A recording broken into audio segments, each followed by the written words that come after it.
Unfinished. My name is Mel, as you may or may not know, and I am your host.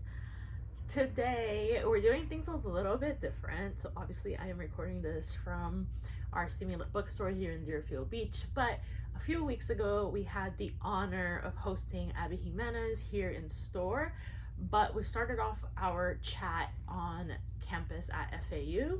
We had about 150 guests and we had a lovely, lively conversation.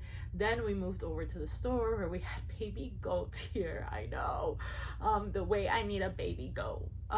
We had baby goats here. Abby signed, she met readers, signed books. It was great. So you are going to hear on this episode my conversation with Abby Jimenez, which was fantastic.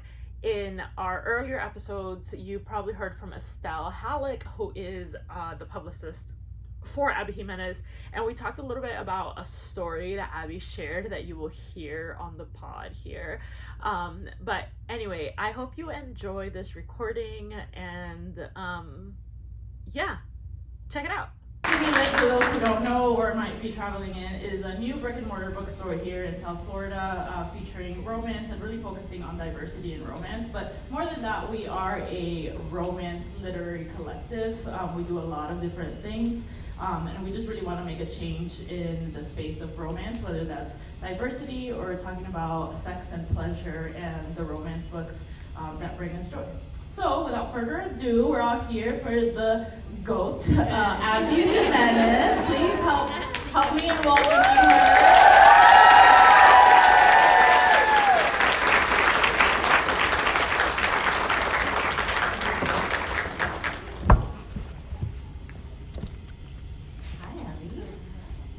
Hi. It's okay if you guys are actually here for the baby goats and not. I totally get it. We can be both. It can be both. Two things can be true at the same time. Absolutely. Abby, how are you? I am so hot. Same. Like hot. Both hot. Both things can be true at the same time. I was telling somebody earlier, I cannot believe I wore denim to this. It's absolutely wild. Yeah, that was a wild. You know, it was a choice. Usually I'm more of like a pant girly, and today when I was getting dressed, I was like, I cannot. Like, the things have to air out. This will never dry. Never dry. What have you been up to? Tell us everything. Oh my gosh, book tour. We flew in, so are you guys in my reader group? Yeah. Okay, all right. So you know you get to meet all the admins and Estelle, right? Yeah. So Estelle is here. What is this? Estelle! And then all of the admins really wanted to go to this, so I flew all the admins in. Aww. And you guys want to know where they are right now? Yeah. They are at Whitney's farm, and I'm not even kidding about this. They are putting diapers, pajamas on baby goats, and they are painting baby goat hooves. Are they painting them just for the summer colors, or? No, but I expect photos very soon. I think they just arrived, and Whitney also has, if you guys don't follow her, you totally should, because she has the cutest farm, but she also has a baby donkey. And I really wish that she could bring in the baby donkey. No, but you can come back with us later. She actually considered it, but the baby donkey would have to travel with the mama donkey, who is apparently like a huge a-hole. So she's like, oh, it wouldn't work. She's not really nice. But yeah, it's so cute. She says she never keeps baby donkeys, but that she's actually considering keeping this one because it's so small. But I believe she's bringing us 20 baby goats, and she's bringing all different ages. She's bringing some that are as small as cats, that are like brand new baby goats, and then she's bringing some teenagers because I guess the little ones get tired. So you bring in the teens because they have like limitless energy. So I am so looking forward to this. It's gonna be the coolest event ever. The only thing we ask of you is if you have a baby goat that's close to a book, please keep its teeth away from the book. Thank you. Please keep it.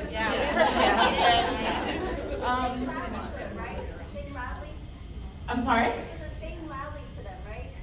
I mean, you can do whatever you want, except feed them the book. I mean, unless you paid for the book, then go off. Whatever you want. But no baby goat nipples. Even though, I mean, it could be cute. Special edition. It could be a special edition. It could be a baby goat special edition. All it just for the summer. Signed by Abby and the goats. Priceless. So Abby, before we start talking about just for the summer, can you tell us a little bit about what got you started on your writing journey? Like what inspired you to start writing? Well, okay, so I'm going to go a little bit further back because I've had two very big careers in my life. And the first one is I own a cupcake shop called Nadia Cakes. And I started that out of my house in 2007. I'll make this like the super abridged version. But I started out of my house when I lost my job. And I took like the Wilton cake decorating courses. I never went to culinary school. Started making cakes out of my house and did that for 2 years. Out of my home with a newborn, a 1-year-old, and a 2-year-old, all in diapers, which I do not recommend. After about 1.5 years of this, I had developed severe carpal tunnel in both hands, and I had surgery on both hands. And when I was recovering from surgery, I told my husband, I'm like, what am I gonna do? This is like, I can't keep doing this. People that do what I'm doing have a bakery, they have a daycare. And so my husband said, well, let's open a bakery. So I went to the bank. I couldn't get any money because it was 2009 and nobody was loaning money. We got $5,000 from the SBA and ended up charging the entire opening of the first Nadia Cakes location on our credit cards, $125,000 on those little advance checks. I know. Those little advance checks that they give you, you know, with the 0% interest for 12 months. We spread them all out on the bed. We wrote out every single check and cashed them all in at once, so the credit card companies wouldn't reduce our limits, you know, when they figured out what we were doing. And yeah, 5 months later, we opened our first Nadia Cakes location. It opened up to instant success with lines wrapped around the building. And 3 weeks after that, my husband, who is here today, Mr. Jimenez is here,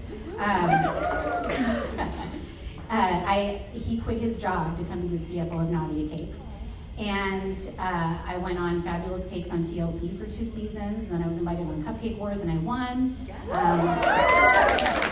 Very stressful, and it's a very real show. It is great. It was so stressful that to this day, I cannot watch cooking competitions because it gives me anxiety. Every touch of like reality show PTSD. It gives me anxiety, so I can't imagine being the one like having to do it. Like, yes, absolutely. and you have to be in full hair and makeup by 4:30 in the morning to compete.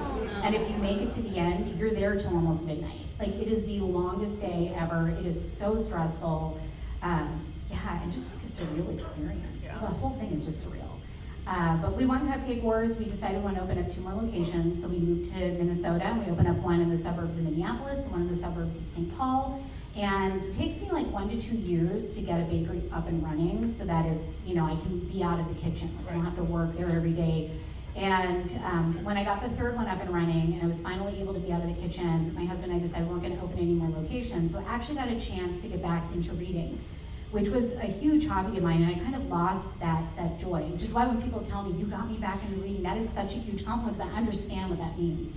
And I had a chance to finally like decompress and read a little bit and pick up romance novels again, which is one of my favorite things to read. And I was reading the Outlander series, and I was reading all the Hunger Games series, and I was like chasing a certain kind of romance that I could find, but I couldn't consistently find it. And I thought, you know, I bet I could write a romance. Me with, you know, I never went to college, like no street creds for this at all. And I was like, I should try this. So I went on a camping trip with my kids. And when we were on this camping trip, I had this idea for this, like, you know, really what turned out to be terrible dystopian YA romance. And it was raining and we were trapped in the tent, and I started telling my daughter about this book that I had thought of. And my daughter was like, Mom, you should go home and you should write this. So I did. I went home and I cranked out this monstrosity 300,000 word dystopian. It was so bad, you guys. Like, people are like, I would die to read it. No, you would die reading it. So bad. And I actually submitted this to a literary agent who very gently told me that I would benefit from getting some critique partners. So I went on to the site Critique Circle and started running that story through Critique Circle, which if you are a budding author, that is my #1 recommendation is Critique Circle. That site made me the author that I am today. It has every resource known to man. How to write a query letter, how to self-pub, how to pursue traditional publishing, forums to discuss every topic you can think of. And it's a tit for tat community where you submit your chapters and then people critique them, and you critique theirs. You have to critique other people's chapters to get the credits to submit your own. So you build relationships with other writers, and it was a very useful site. So I started submitting this terrible YA through there, and the strangers of the internet, who will always be honest with you, were like, this is so bad. But they all said that my dialogue was really strong. So I said, all right, I'm gonna trunk this book. I'm going to write a new one. I'm gonna make it a contemporary romance. I'm gonna change, I used to write in third person. I said, I'm gonna write in first person because I feel like it's more intimate. I'm going to do dual POVs because I love that. And I'm gonna write a really fun rom-com that really leans heavily on this banter and dialogue that people are saying I'm good at. So, maybe this woman finds a dog. Maybe this dog jumps through her sunroof. Maybe the owner of the dog is a musician traveling out of the country, and so they have to lean really heavily on texting and phone calls because he's not there.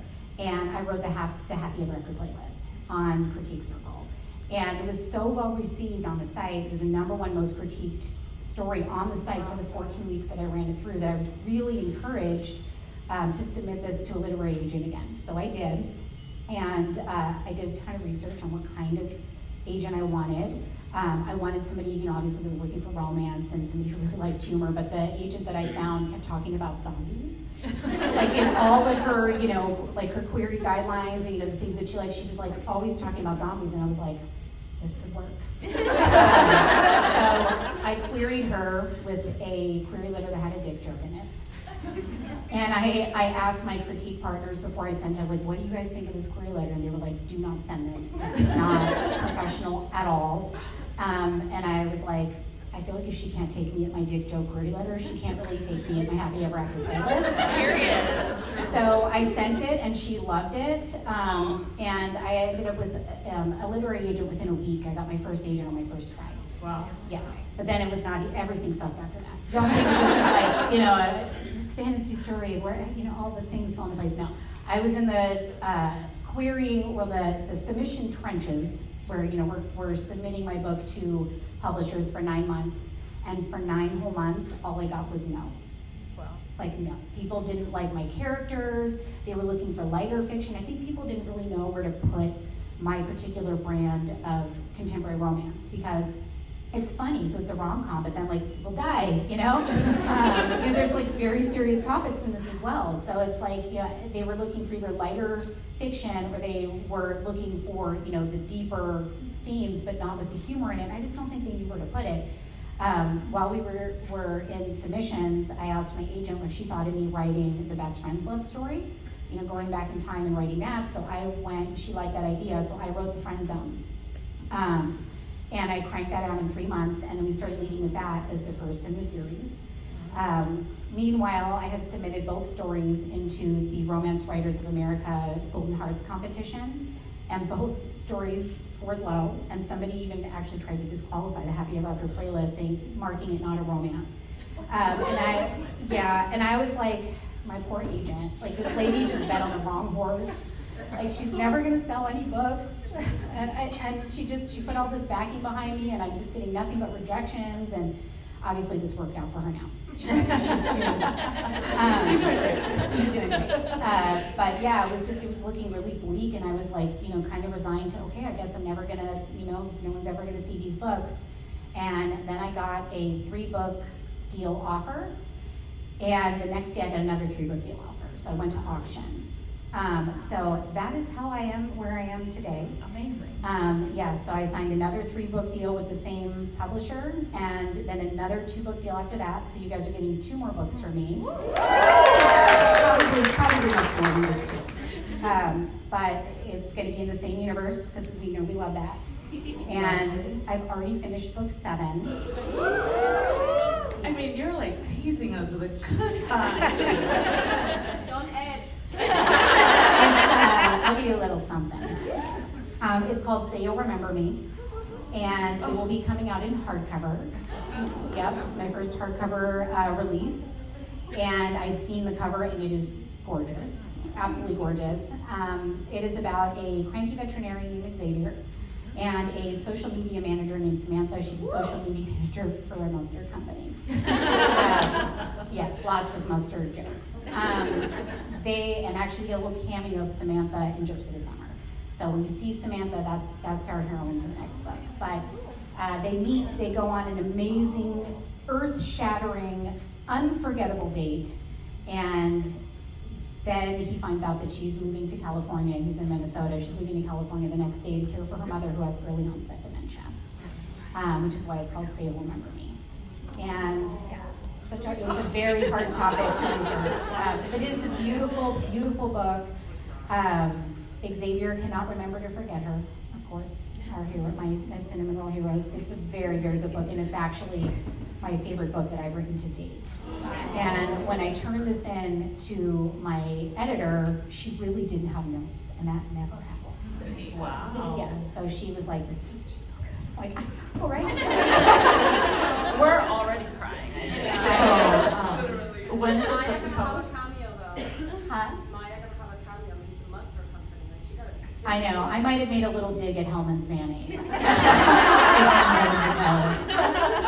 But no, this was a super fun and heart-wrenching book to write. It's like, peak Abby Jimenez, all the things that you guys love, which is, these like absolutely hysterical scenes that we cannot wait to hear Zachary Pepper narrate. I feel like I give him one really hilarious scene to narrate in every book, whether it's like Ring Light, Baby Raccoons, Life's Too Short, like the scene where Becky is describing Drake and Vanessa's relationship. And we definitely have that scene in this book, and it is so funny. I cannot wait to hear her narrate it. But you're also going to totally cry reading this book. Of course, I try my best to use sensitivity readers and advisors, to make sure that my work is not harmful, that it's accurate. You guys want to hear a funny story about that? Yeah. Okay, this is so random. And this is like this might even be like on the back jackets. I wouldn't consider this a spoiler. It's literally like first, second page, okay, stuff in the book. But the way that Samantha and Xavier meet is she finds a stray kitten in a woodpile and brings it into this veterinarian to have a look at it, and it turns out that the kitten does not have a butthole. Yes, imagine me pitching this book to my editor. Literally, we were on like this fancy patio in New York City. We're outside the Archer Hotel, and I'm like, okay. So this lady finds this cat, has no butthole, right? She's like, okay. I'm like, you trust me, right? You trust me? So she finds this kitten that has no butthole, okay? It's a congenital defect. It's been defecating through a fistula. And she takes it to this veterinarian, and he's like, unfortunately, this is a guarded prognosis at best. It can be fixed, but the surgery runs around $10,000. And he's like, I recommend putting the cat down. And she's just like, I'm not doing that.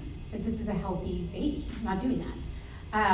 And he's like, well, then, what is your plan? Because, if you don't have the surgery, the cat will become impacted and it will die. It will get infection. It will die. It's going to suffer. So what is your plan? They ended up in a big argument. She calls him an animal. But what's funny is I get a lot of DMs, okay? And I cannot even begin to possibly read even a fraction of them because of the amount of DMs that I get. But for some reason, I saw this one DM from this lady, and she was like, hi, if you ever need an advisor for anything, would love to help advise. I know you do a lot of due diligence and you write your books. And her name it was just her name. There was no I couldn't tell what her profession was just from reading this DM. And she's like, here's a link to my professional page, and the link was very vague also. It was like PRM Associates or something, right? So I click on it. I don't even know why I even clicked through. I clicked on it, and she is a surgeon, a veterinary surgeon, who literally repairs kitten buttholes. And I was like, you are not going to believe this. I actually need you. I had already two veterinarian advisors on this book, but I mean, this is the butthole lady. So I want you to know that the butthole situation in this book is extremely accurate. And also, Patty, who made the little vagina tissue holders. You guys all know Patty and the group of crochet vagina tissue holders. I was like, Patty, I'm gonna need some butthole kitten posters. You have a year. I'm like, here's the one I want. This is what the cat looks like. And I'm like, start now. So there's a woman, okay? Literally like crocheting these little kitten butthole posters for you guys. Okay, they're gonna be made available to you in April of 2025. Wait, so is that when the book is published? Right now, it's tentatively set on April 1st of next year. I mean, like, a great butthole based book coming out on April Fool's Day. That's kind of great. It's not all about buttholes, but like it's where we begin. Yeah. I can see the cupcake designs now. Oh my god. Yes. Okay, but like if it goes in a steam box, I'm gonna have to put anal plugs. Yeah. Estelle, we're gonna talk after this about the anal plugs. I know, poor Estelle. When you guys know how all of this baby goat situation happened, right? Okay, if you don't know, I'm gonna just give you like the Cliff's notes here. So the year was 2020. I'm touring for Part of Your World, which has a baby goat on the cover. And a woman in the reader group kept saying, I'm gonna bring you baby goats when you come to Miami. Oh, I'm gonna bring you baby goats in pajamas. I thought she was joking. Like, I literally thought she was joking. Like, she said it so many times. And I just, oh, she's kidding, right? And then I'm on the plane on the way to Miami. And she posts again, and she's like, so I just have to stop at Target and get the pajamas. And I was like, wait a minute. And I clicked on her, and she owns a goat farm, okay? And I'm not even kidding you, I got full body chills. I was like hyperventilating. I was like, she's bringing me baby goats. I was like so excited, and she did. She brought 2 baby goats for me to the bookstore that I was at. And me and other Lily Chu out there holding baby goats through our entire talk. It was like single-handedly one of the greatest days of my life, like top 10 days of my life, okay? And of course, like when somebody brings you baby goats, you become, like that's my friend now, we are friends. She came to see me in Seattle. She actually came out to visit me in Minnesota. And when I found out I was coming here, I said, how close are you to the Stimula bookstore? And she's like, oh, that's like less than an hour from here. And then somehow, Mel was in the group chatting, and then Whitney's like, I could bring baby goats. And Mel was like, yeah, I bet. And I was like, like, you can't just, I like private message Mel. I like slide off the side, like, Mel, you can't say that to Whitney. It's like, she will literally bring it. And I was like, yeah, no, it's fine, we'll roll up the rug. Yeah, I was like, no, Mel, like for real. She's like, no, I'm for real. And so I told Whit, I was like, she wants you to bring baby goats. And Whitney's like, you know, if you give me, it was like 146 days notice, I can put my stud in with my females and we can have fresh baby goats.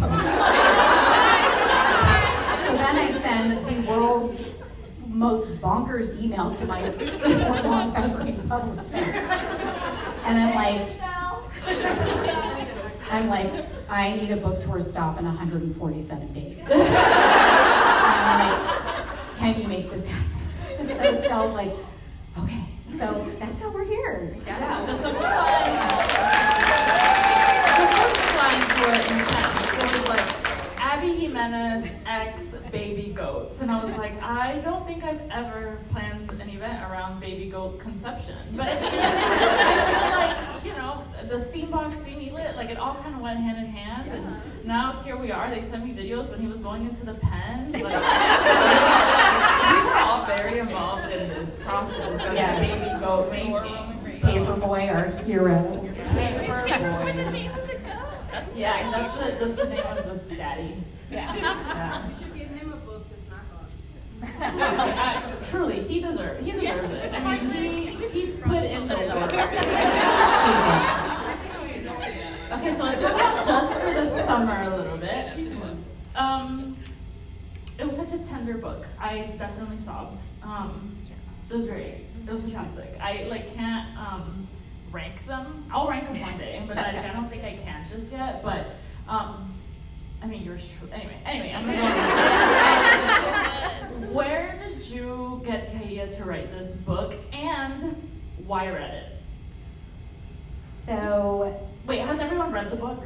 Oh, yeah. Yes. Has anybody not read the book? Okay, so we won't talk spoilers. Okay, we won't do too much spoiling. Oh no, I have plenty to say without spoiling. So I was on a plot walk with Dawn. So all of my admins, who you will meet later, and you can't miss them because they literally will be wearing black aprons that say Admin Terry, Admin Dawn. And those are the group admins that do so much to manage our fantastic online group. I go on plot walks with Dawn. She's my neighbor. She lives across the street.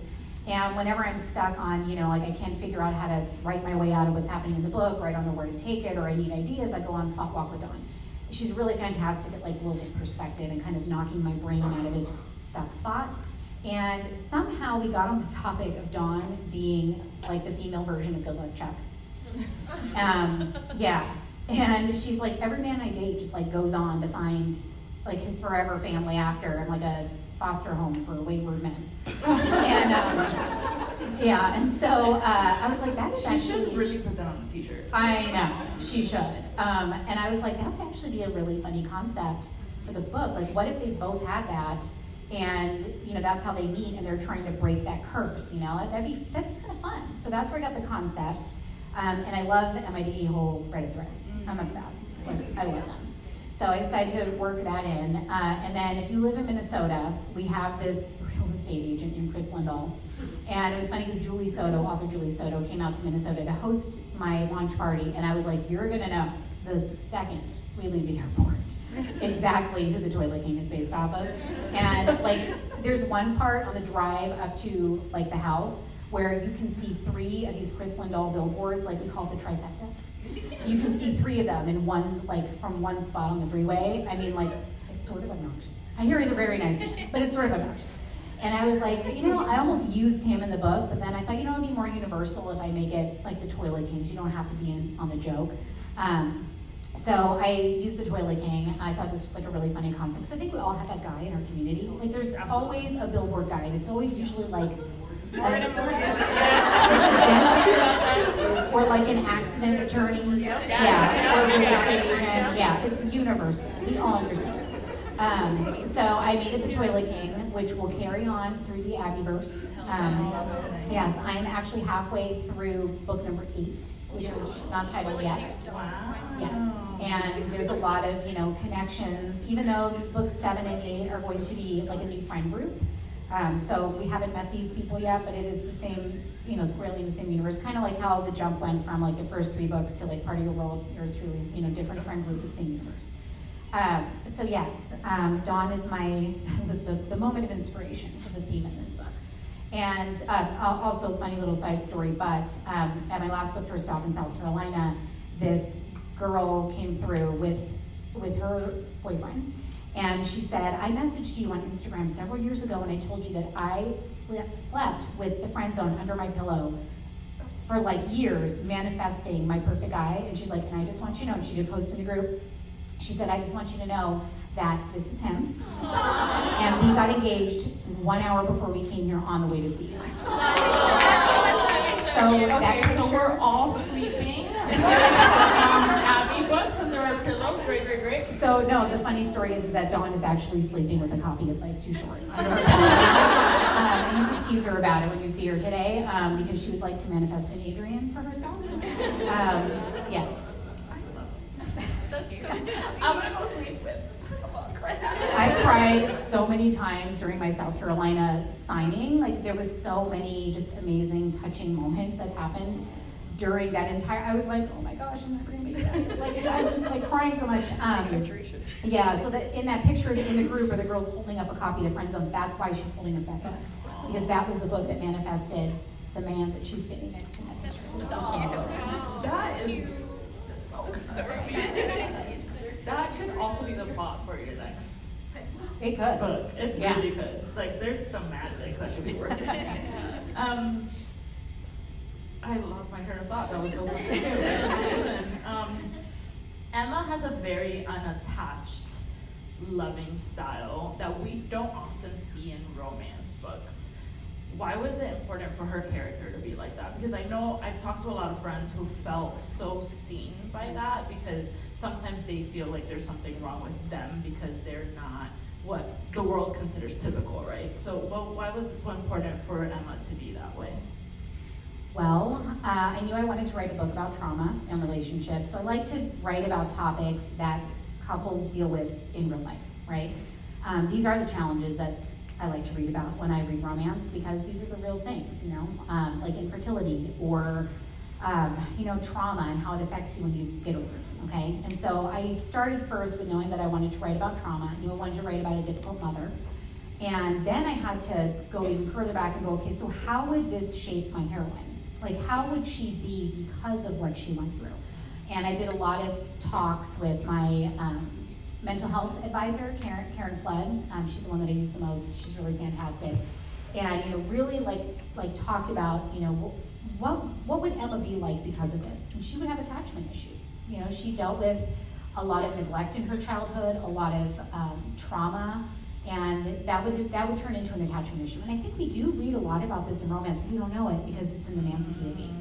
You have these heroes that are very, I don't love anyone but her. You know what I mean? Like the very distant, sort of hard to get close to heroes. We don't read about it a lot, I think, in the heroine. And once I figured out, what her challenge was going to be, then I had to write her accordingly. And it was really hard. I say this in my author's interview at the end, but it's really hard writing a heroine who's, in a romance novel, supposed to be falling in love, when her thing is she's like this.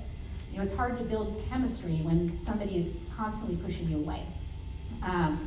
So she was a challenge to write. She really was. This was a very hard book to write, to be honest, for a lot of reasons. And I didn't think this book was going to be as relatable as it was. I actually thought this was going to be my least relatable book. Because how many of us have been in the foster care system? How many of us, have a parent going through what Justin's mom is going through? How many of us have a mom like Amber? And apparently a lot of us do. I think we all have somebody toxic in our lives. I think that is sort of a universal human experience, unfortunately. And, I have my own person in my life who, goes unmentioned and unnamed, and because of that, it was also hard to write. It's hard to relive that and put yourself in that person's POV to make it authentic.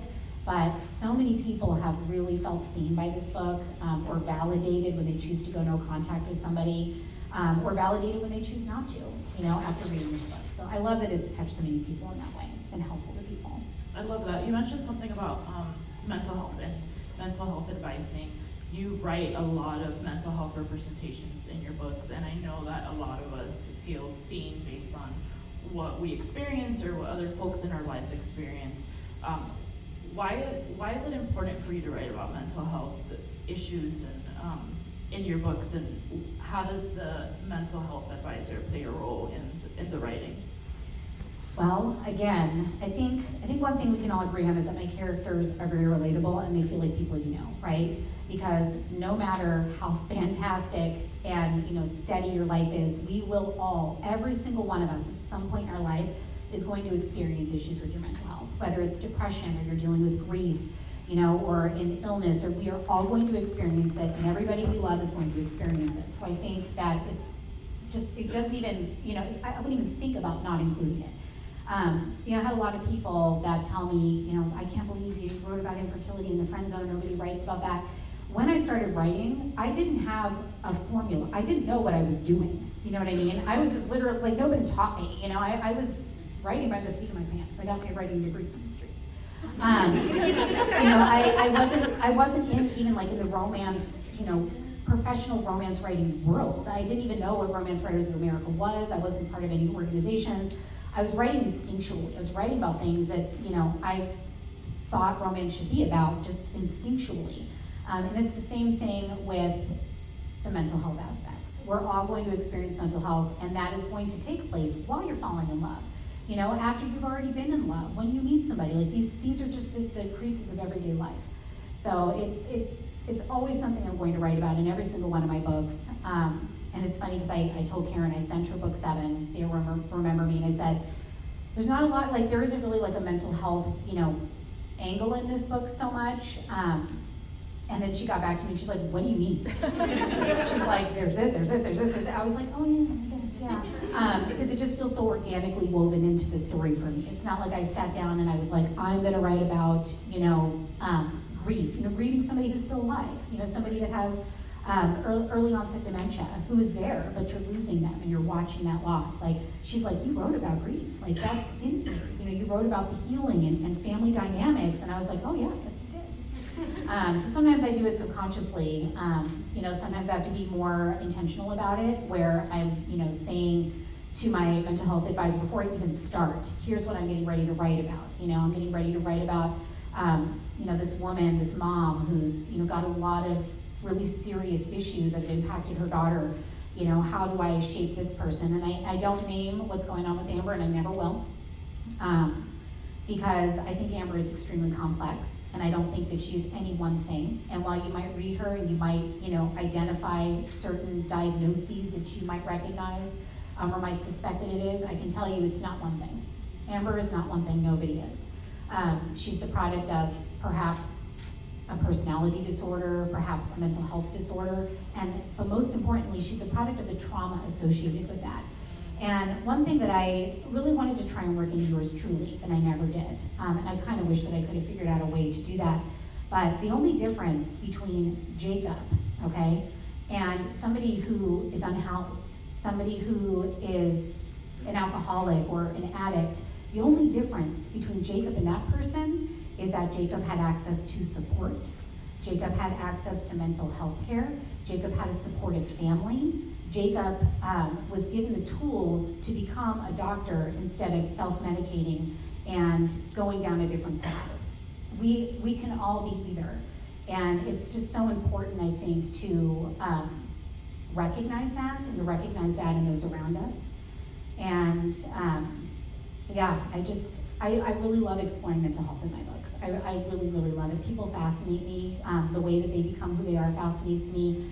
And I'm very much an Emma in that I am very strong in empathy. And I think that's why I'm just sort of very well suited to write the kind of books that I write, because I get people.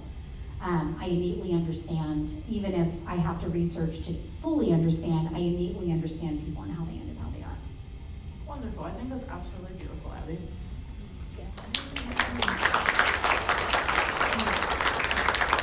What book that's published do you feel closest to? I think probably, very specifically, Jacob and yours truly, because it was very easy to write the anxiety representation in that book.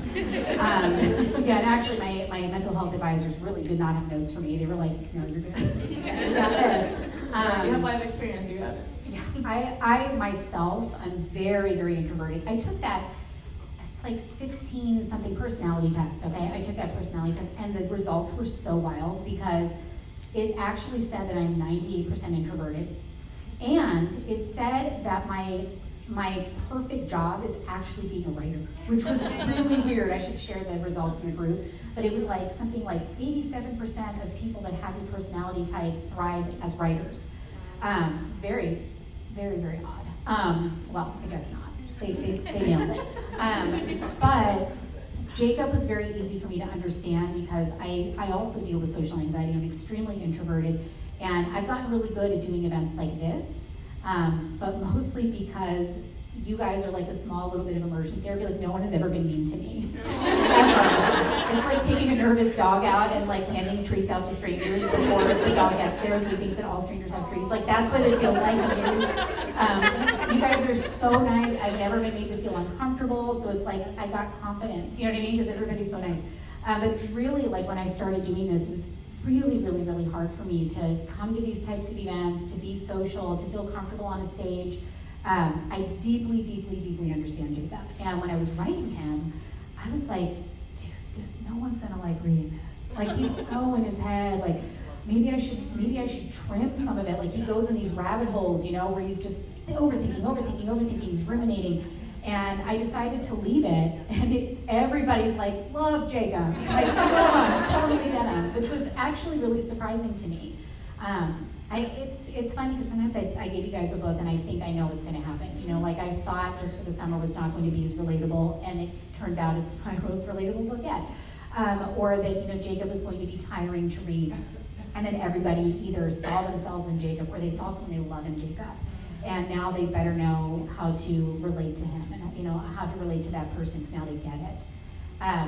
So yes, I feel most close to yours truly because of Jacob specifically. So I'm going to tell you a story about yours truly, but you can't cry. Okay, so, you know, I get arcs, right?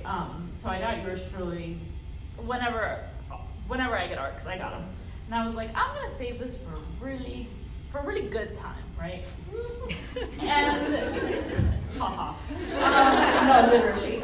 Because some of you may know or may not know, but I went through a divorce. And the weekend I found out I was getting divorced, and I might cry, but I was like, you know what, I think it's time for yours truly. And I know, but there was such power in reading yours truly because she was finding love after a divorce, and as someone who lives and works in romance, right? Like, going through a divorce is like, fuck, now I have to read about other people's happily ever afters. Like, fuck that shit. No, it's like, not the time right now. But being able to read that, and like, I just feel like it's one of those things where like the right book finds you at the right time, because I kept putting it off, and then I was like, you know what? I just like need to read Abby right now. And my God, I cannot tell you how yours truly got me through specifically that weekend, because I was destroyed, and being able to read that there was somebody out there that went through that and was able to find love again and happiness was like one of the most beautiful moments I've had with a book in a really long time. So I just want to thank you, because yours truly was amazing, and it really Well, you should be very happy to know that I based Brianna off of many of my friends who were divorced and happily remarried. And actually, my best friend Lindsay was married 3 times. And she is currently married to her Josh. So, yes, it is, the happy ever afters are out there. I love it. I love it. Okay, a little fun. If you had to fuck, marry, kill any trope. I was gonna do, your like main characters, but I did it with Kennedy, and Kennedy was like, I hate you. So, fuck, marry, kill any trope. What would it be? I played this game once with Jenny Nordback, but they weren't doing fuck, marry, kill. They were doing some other thing. I accidentally killed Beyonce because I didn't understand it. I didn't understand the rules. So sorry to Beyonce. Okay, any trope. Let's see. Enemies to lovers. Fuck. Ooh, yes. Delicious. Cinnamon roll heroes marry. Yes. As one should.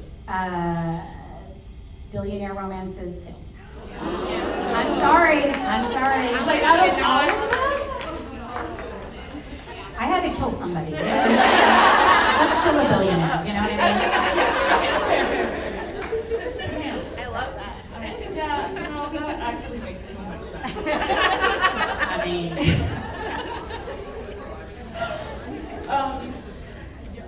wow, okay, we went off crazy. I asked the audience to send us questions. One of the questions was about your bingo card. Can you tell people who might not know about your bingo card what your bingo card is, and then tell us how it's going? My bingo card is all but filled out except for one little spot. So I had an author bingo card, all the things that I wanted to accomplish. And there's a lot of things on it. I'm gonna probably miss some, just freestyling it here. But I wanted to see my book out in the wild. That was a big one for me. And I wanted to be #1 New York Times bestseller. I wanted to be multiple weeks on the New York Times list, and I actually achieved all 3 of those with this book. I achieved the first one a couple of times because I saw my book in the wild many times, which was so cool. The only thing that is not checked off is I want to see my book in a TV series or a movie. Yes, and there is definitely activity on that front. There's always been activity on that front from the very first book.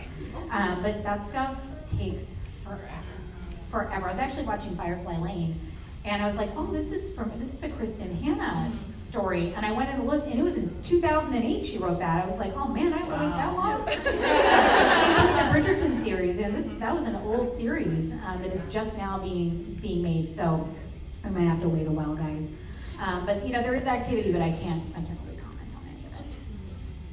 Okay. I'll tell you. Okay, let me get to some of the questions that folks sent in. How do you come up with your MFCs? your male main characters? The way that I come up with both of them, because it's not always like, I don't always start with the woman. Sometimes I start with the man in the story, but I ask myself who they are, and then I build the partner that they need. So, like for example, okay, Adrian in Life's Too Short, I actually had a book that I ended up trunking. So I had a different book that was planned to be my third book, and Life's Too Short was actually going to be my fourth book. And my editor did not like my third book. And now I was really devastated at the time, but in retrospect, I look back and I'm like, no, she was right.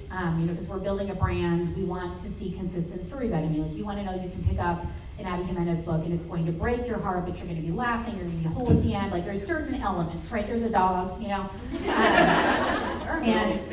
and this book just was not hitting those markers. It wasn't really a rom-com. It just wasn't hitting those markers. But in that book, Adrian was a character. He was actually had a brother, and this book that I threw out was the brother, and Adrian was the jilted brother. And I had planned for him to have his own book, and I ended up throwing that whole book away. Actually lifted a lot of scenes out of that book to build the world of Wakan. So I used a lot of it in Part of Your World. So we didn't entirely lose, those characters in that universe that I had to throw away. But I went into Life's Too Short very, very, very much knowing who Adrian was, because I had already met him. I had written an entire book that he was in, and I knew him really, really well. So because of that, I built Vanessa for him. I knew him, and I built the woman he needed. And he was such a control freak. He needed somebody that was going to, lift him out of his workaholic lifestyle, who was going to give him like a new lease on life and wake him up. He needed to be woken up. So I made Vanessa for him. Then of course, you always want to ask yourself, now what is their worst nightmare? Because that's what you have to, that's the conflict, right? And I was like, well, he's a control freak, so what if this woman he's in love with might be dying? We can't do anything about that. Which is how I came up with the conflict in that book, which was also based off of who he is. In the case of Just for the Summer, we have this woman who never puts down roots, okay, who's very transient, doesn't get attached. So who does she need? She needs somebody who's literally rooted, can't go anywhere. He's very grounded. He's a docking station. So I made Justin a docking station for Emma. It depends on who the characters are. I don't stick to any particular formula, or if I do, I don't do it consciously. I just write very intuitively and organically. I don't ever try and hit certain markers, like at 20% this needs to be happening, or this is the turn. I don't know, I think that might actually be like a writing phrase, I don't know, I don't use any of that stuff. In fact, I actually avoid looking at those things because I don't want to get bogged down by rules when I write. I just write it how I feel it needs to be written. What has been your most surprising feedback for Just for the Summer? The fact that it's relatable. I was like, wow, really? Like, we all have Amber's out there? Which is actually, I have to say that, one of the things for me as an author and as a human being is you guys feel validated when you read my stories. I also feel validated when you read my stories and you feel seen. Because if I am Jacob and you guys are all coming and saying, I'm also Jacob, I have found my people, you know what I mean? And that is so it's an incredible experience. And the same thing too, with everybody feeling so seen and Just for the Summer makes me feel less alone with what I grew up with. Knowing that there's other people that have gone through this, that have these people in their lives that struggle with this, that have felt seen by these characters. And it makes me feel seen too. Would you or did you give all of your dogs' personalities in your books? If already in your books, who represents them? I did write Stuntman Mike into the friend zone, just because it seemed like a good idea at the time. It's a lot easier, obviously, to write what you know. That's why I actually put a lot of my books in Minnesota now, which my editor told me early on that it's actually better to place your books in either Los Angeles or New York, because globally, we all know what LA and New York looks like, right? Like, it takes less work to, have readers that maybe aren't from the US understand what that looks like. But I just write them all in Minnesota, because I live there. And it's very easy for me to world build in a place that I see all the time and to get it accurate, and then I love Minnesota. So when I was writing The Friend Zone, I wanted a cute little dog. I wanted Kristen to have this business called Doglet Nation, And I had a cute little dog. I was like, let's use him. He's got a fantastic name. So I wrote Stephanie and Mike into the book. Hunter is based loosely on Tess, but he couldn't be Tess, like couldn't actually be Tess because she's too smart and I needed Hunter to be kind of not smart. I'm writing right now the book that I'm working on tentatively. The dog is based off of Mogwai. Yeah. He's just like he's a nightmare. Yeah, he's invincible. I'm using Mogwai as like the foundation for this dog that I'm writing into the book. But, a lot of times I just give the character the same way when I create, the partners in the book. I give the characters the dog they need, it's the same thing. Like, I gave Justin Brad. And I want you to know, I think Brussels Grips are absolutely adorable. They are like the cutest freaking dogs ever. But I needed one of those, but I had to make them ugly for the purpose of the story. But I don't think they're ugly dogs. All right, I'm going to open up questions for the audience. Does anybody have anything for Abby? What's the budget for reimbursing people for the therapy? Because I've already used a tissue and you've only just started talking about it. I'm severely worried for my therapist. I am never going to financially recover from this. What's so funny is, I want you guys to know that I actually laugh. Like when you guys send me videos of you guys crying. But I cry when I'm writing them. Like the way that you are experiencing my books, it brings me so much joy. Like it actually makes me really happy because as I'm writing them, I am crying in the parts that you are crying. Like I am so connected to these characters. They are so real to me.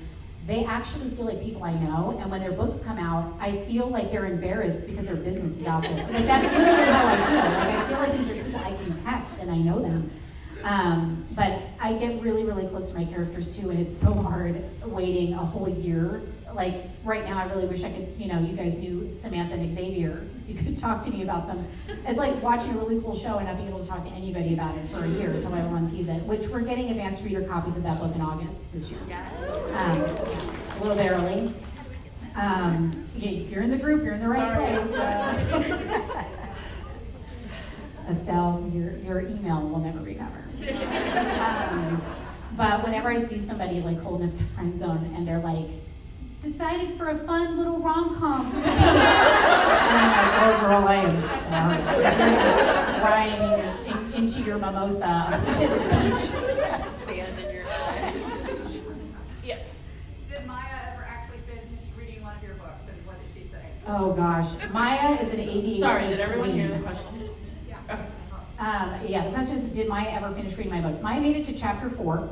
And then moved on to something else. I've actually cut her off from getting new instruments because she has I think she has 20 instruments now. And she's like, Mom, I really want a mandolin. And I'm like, how about you just play one of the ones that you have?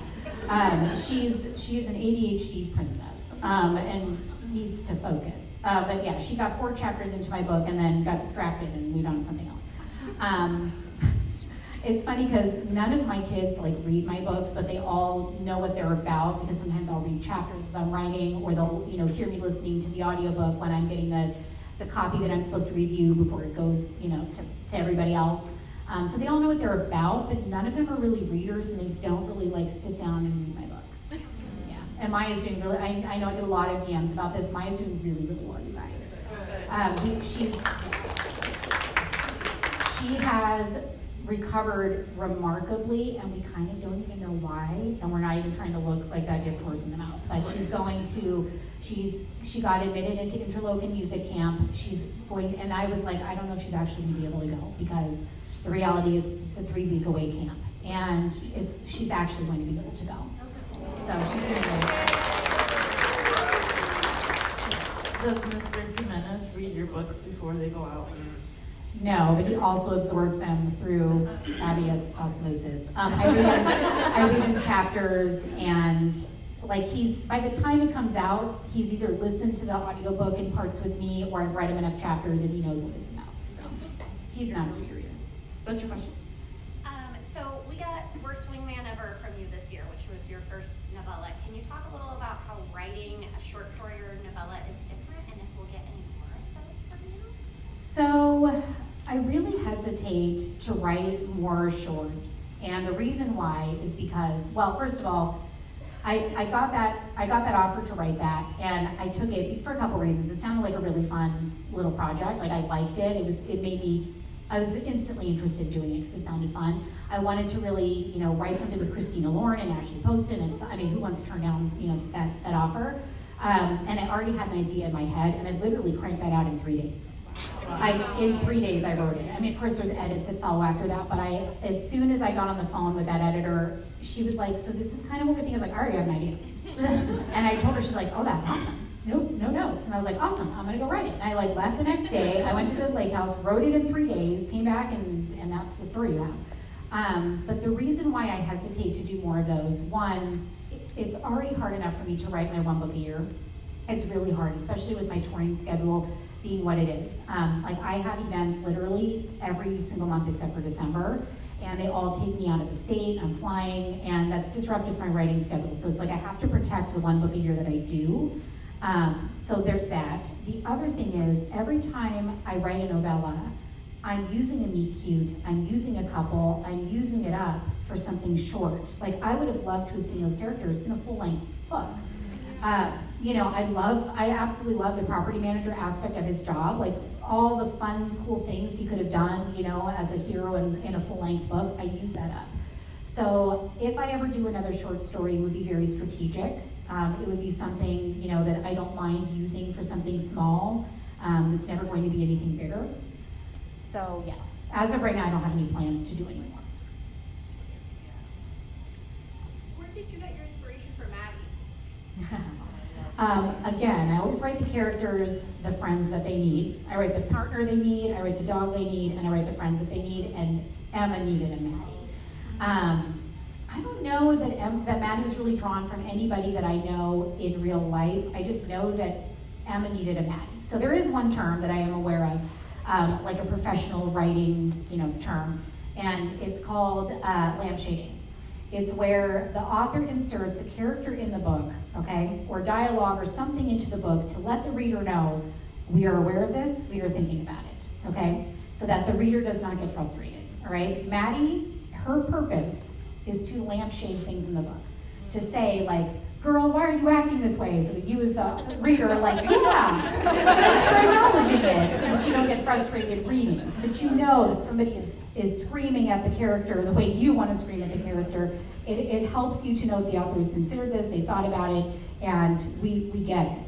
So that was really Maddie's purpose in the book, was throughout the book to say all the things that you are screaming into the pages, and once said to Emma that, you can't say yourself. And I love Maddie. I love her so much. And I hope all of you guys got to read the bonus chapter, Yes, so good. the Target bonus chapter. So Target took 12,000 copies. And when I give bonus material, I don't know where it's going. I just say, here's some bonus material. Like, they ask me, can you give me some bonus material for this book? So I hand out bonus material that I don't know where it's going. And now that I look back, I wish I would have given it to some place that would have made it available worldwide, and that would have had more copies available, because there was only 12,000 copies of those, and they are not reprinting them. So they're gone, and it's not available anywhere else. When they release that information, when they release that material, I'll try and figure out a way to get it, into the hands of more people, maybe through indie bookstores would be fantastic, like a pre-order campaign, a little print version of it. We can have goats again. Yeah, that would be lovely. Someone. So obviously you've had a lot of accomplishments as an author, but what do you feel is your biggest I made it moment? Like, I think honestly, seeing my book in that airport was my biggest I made it moment. I'll cry thinking about it. I saw that video. Yeah, that was so just wow. And I was really not expecting it. And when I saw her, I had just signed a bunch of copies at the open book bookstore at the airport, and my flight was delayed by several hours because New York had an airport, or New York had an earthquake. I wasn't even supposed to be there when I walked past that girl. I was supposed to already be in New York like 3 hours earlier. And I had signed copies, and I thought, oh, maybe this is one of my readers from my group, and they saw that I signed copies 3 hours ago, and they randomly got one, and I'm gonna open this book, and my signature's already gonna be in it. and then it wouldn't have like ticked off my bingo card box because it wouldn't have been an organic situation. And I opened it up and my signature was not in there. And it happened so fast, like we were beelining to our gate because our flight was boarding, and she was going that way, beelining to her gate, and I was just like, oh, that's my book. And my husband stopped and he goes, that's your book? And then he just ran. And I would have not chased her down at all. I know, my husband is the best. I would have chased her down at all had it not been the fact that he chased her down. And then I was running because I was like, oh God, this woman's gonna be so freaked out. Why is this man stopping her? I was like, he's not dangerous. Another woman. But yeah, that was truly that was just that moment will forever stay with me. It's up there with baby goats. I'll take 2 more questions, and you had your hand up. So sadly, it took me probably the 3rd audiobook to realize Zachary Weber was the reader from all of them. Is there any commentary around having the same male reader in all of the audiobooks? I just love his narration. He's just so good. And honestly, I thought at one point, I was like, maybe I should at least have auditions from somebody else because, am I just am I boxing us in? Are we getting tired of the heroes always having the same voice? And I'm not kidding you. I got some auditions and from some really good narrators, right? And I listened to the first 5 seconds and I was like, no, bring me Zachary. Bring me Zachary. He intuitively gets it. And the man doesn't even read the whole book. You guys know that? Have you ever heard of how he prepares? He doesn't. He literally doesn't. He just does it. He's just so good at what he does, performance-wise. I'm friends with Julia Whalen now. And I love her so much. I'm friends with Julia Whalen, and I've talked to her about her process, and she's like, well, I read the entire book, and I make notes, and then I reach out to the author, and she's got this and Zachary's like, I just start reading. He's just this narrating cowboy. He's just so good. He is. He's so talented though, and I don't have any plans to stop using him. He's just too good.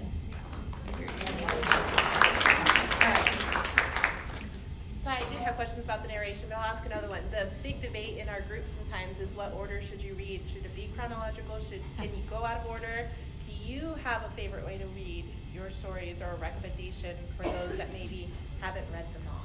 I'm always very cognizant of the larger picture when I advise people where to start. And the reality is that my first book is not as strong as my later books because I got better as I went. The Friend Zone did not have sensitivity readers on it. It did not have advisors on it. It should have. So because of that, I always tell people, start with Part of Your World, then Yours Truly, then Just for the Summer, because this is the best representation of the best of my work, in my opinion. And then if you love that, and you go back and you read The Friend Zone, which was polarizing for a lot of people, and you hate it, then you go, oh, that's just one off, because I love all the other ones. And then you keep going. So I like to tell people to go in that order for that reason. I like to give them my strongest work, and because, Part of Your World and Yours Truly really enhance the reading of Just for the Summer, that's why I say start with Part of Your World. That's kind of my go-to response to that. Okay, I'm gonna ask one question that somebody sent in that I thought was really cool. Throughout all of your books, you mentioned many iconic Minnesotan establishments. What is your favorite landmark in Minnesota that you've mentioned in your books so far? The Boundary Waters are absolutely gorgeous. It is pristine wilderness. If you ever get the chance to go out to the Boundary Waters, definitely do. But I will preface this. I have done all of the Boundary Water camping trips, and then I've done the houseboat trips. And the Boundary Water camping trips are extremely primitive, very in the middle of nowhere. There would be slugs on your shoes. It was the word primitive for me. And I'm not kidding. Will you see the most gorgeous, pristine wilderness you've ever seen in your life? Yes. Will you be carrying a canoe? Also, yes. The mosquitoes are the worst. The flies, I've done several of those camping trips, and I told my husband, I think I'm done. I've done it and I'm done. You can also get that same, very, very close to experience by renting a houseboat up in northern Minnesota. and then there's air conditioning and a TV and a kitchen and running water and hot water and like a hot tub on the top, and I'm like, this is Misty. So I'd say it's probably my favorite landmark. Minnesota is just a very beautiful state. I think people don't even realize, like, it's just in everyone's mind just like a flyover state. Why would I go there? And it has a really amazing food scene. The music scene is epic. And honestly, I know it seems like it's uninhabitable because of how cold it gets, but like, so is this. This is really hot. I take the cold over this any day of the week. Yeah, and just like Justin says, you just do the door-to-door dash, you know, you just run from one door to the next. I love it there. I will probably grow old and die there. When's the best time to visit? May, yeah, we have really, like I say in the book, the summers are very temperate. They're beautiful. It will very likely never get over 90 degrees most days in the summer. And our lakes don't have anything dangerous in it. I'm so serious. No shade. So Whitney came out to visit me last year, and she's like, what is in this water? And I was like, what do you mean? And she's like, well, we have, and she's like listing off like, deadly snakes and crocodiles. And I was like, no, girl, no. Like, this is, no. It's like, we don't have any of that. These lakes are harmless. There's nothing venomous in Minnesota. Even the snakes are just garter snakes. Like, nothing venomous survives there. So it's just a very, like, yeah, you can go on any lake. Nothing's going to eat you or bite you or hurt you. And it's a very nice place to visit in the summer. And then the fall is beautiful because we have all the maple leaves, just absolutely stunning. Our fall happens like several weeks before everybody else's fall. Like, I think when Maine is turning red, we're already like, it's snowing. But yeah, it is a very, very beautiful state, and the summer is a great time to visit. I feel like we should do a retreat. Yes. We should. We're sorry. Okay. We would like to present you with an award today. It is called